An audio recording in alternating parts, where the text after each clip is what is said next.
2024 ഫെബ്രുവരി 2-നാണ് Tamil cinema നടനായിരിക്കുന്ന Vijay അദ്ദേഹത്തിൻ്റെ political പാർട്ടിയായ TVKയെ officially announce ചെയ്യുന്നത്.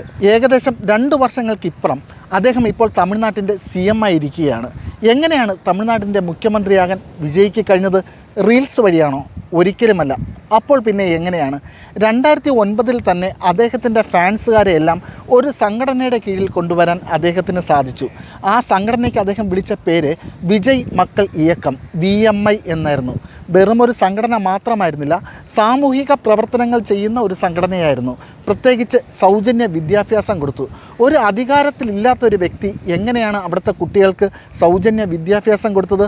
രാത്രി കാലങ്ങളിൽ സൗജന്യമായിട്ടുള്ള ട്യൂഷൻ സെൻറ്ററുകൾ നടത്തിക്കൊണ്ടാണ് സൗജന്യമായിട്ടുള്ള വിദ്യാഭ്യാസം കൊടുത്തത്. മാത്രവുമല്ല, ഉയർന്ന വിജയം കൈവരിക്കുന്ന വിദ്യാർത്ഥികൾക്ക് അവാർഡുകൾ കൊടുത്തു, സൗജന്യമായിട്ടുള്ള പുസ്തകങ്ങളും ബുക്കുകളും വിതരണം ചെയ്തു. അങ്ങനെ വിദ്യാഭ്യാസ രംഗത്ത് ധാരാളം സാമൂഹിക പ്രവർത്തനങ്ങൾ നടത്തി.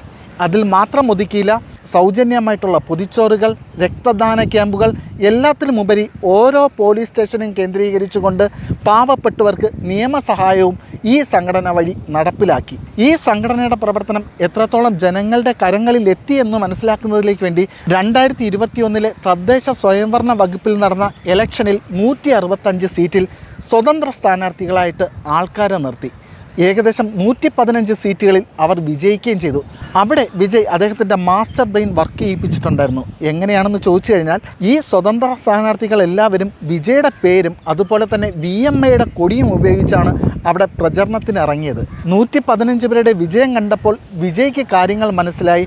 ഗ്രാസ് റൂട്ട് എനിക്ക് അനുകൂലമാണ്, ഇനി അങ്ങ് നമുക്ക് പൊളിറ്റിക്സിലോട്ട് ഇറങ്ങാം. അങ്ങനെയാണ് 2024 TVKയെ ഒഫീഷ്യലി അനൗൺസ് ചെയ്യുന്നതും പിന്നെ ഇലക്ഷനെ നേരിടുന്നതും. പിന്നെ നടന്നത് ചരിത്രം. അപ്പോൾ അടുത്തൊരു വീഡിയോയിൽ കാണുന്നത് വരയ്ക്കും. ബൈ.